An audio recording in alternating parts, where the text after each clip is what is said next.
Hi అండి. అందరూ ఎలా ఉన్నారు? మీరందరూ బాగుండాలని కోరుకుంటూ ఈరోజు మనం సరికొత్త వీడియోస్లోకి వెళ్దాం. ఎప్పుడు చిన్న చిన్న వీడియోస్ చేస్తున్నాను. ఈసారి అలా కాకుండా డిఫరెంట్ ప్లేసెస్ నుంచి తీసుకున్న చిన్న చిన్న స్టోరీస్ని ఒక పెద్ద స్టోరీ కింద మన ఛానల్లో పోస్ట్ చేయబోతున్నాను. Please support my channel, subscribe చేసుకోండి. అలాగే నా ఛానల్ని సబ్స్క్రైబ్ చేసుకుంటే మీకోసం మంచి మంచి హర్రర్ వీడియోస్ లేదంటే కార్టూన్ వీడియోస్ చేయడానికి నాకు ఇంట్రెస్ట్ వస్తుంది. మన స్టోరీస్లోకి వెళ్తే ఒక స్టోరీ వచ్చి ఒంగోలు దగ్గర ఒక చిన్న పల్లెటూరులో జరిగిన చిన్న సంఘటన గురించి, అలాగే రెండో స్టోరీ వచ్చేసి హైదరాబాద్లో జరిగిన సంఘటన గురించి, అలాగే మూడో స్టోరీ వచ్చేసి విజయనగరంలో ఒక చిన్న పల్లెటూరులో ఒక చిన్న ఇంట్లో పిల్లల గురించి జరిగిన సంఘటన గురించి చిన్న చిన్న స్టోరీస్ అన్ని కలిపి ఒక పెద్ద స్టోరీ కింద అప్లోడ్ చేస్తాను.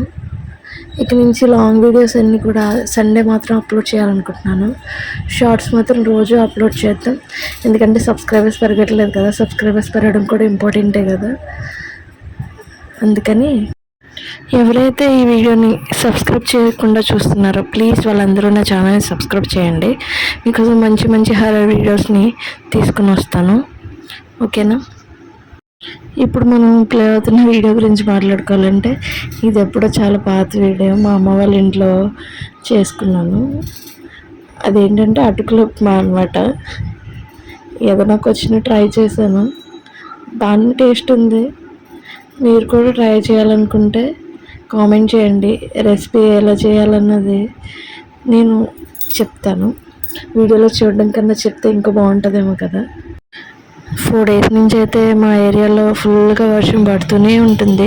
అన్నం గట్టిగానే పట్టట్లేదు, చాయగానే రావట్లేదు, అలా వస్తుంది. ఇలాంటి టైంలో ఇలాంటి వేడివేడిగా అటుకులు ఉప్మా కానీ అటుకులతో చిన్న చిన్న పులిహోర కానీ రెసిపీస్ చేసుకుని తింటుంటే చాలా బాగుంటుంది.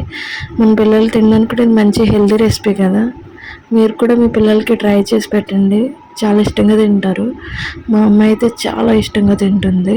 దానికి పులిహోర అన్న ఐటమ్స్ అంటే చాలా ఇష్టం. పులిహోర, బిర్యానీ, అలాగే నూడిల్స్ ఇలాంటివి బాగా తింటుంది. పులిహోర అయితే మ్యాక్సిమం చాలా బాగా ఇష్టం దానికి. మీరు కూడా మీ పిల్లలకి ఇలాంటి చిన్న చిన్న రెసిపీస్ చేస్తూ ఉంటే వాళ్ళకు కూడా ఫుడ్ మీద ఇంట్రెస్ట్ వస్తూ ఉంటుంది. అటుకులు ఉప్మా అయితే రెడీ అయిపోయింది. టేస్ట్ చాలా బాగుంది, ఎందుకంటే నేనే చేసుకున్నాను కాబట్టి. ఎవరు కాల్ చేసుకుంటే టేస్ట్ బాగుంటుంది, కానీ అది ఎవరికైనా పక్కన పడితే చాలా చండాలంగా ఉందంటారు. మనం చేసుకున్నది మనకే నచ్చుతుంది.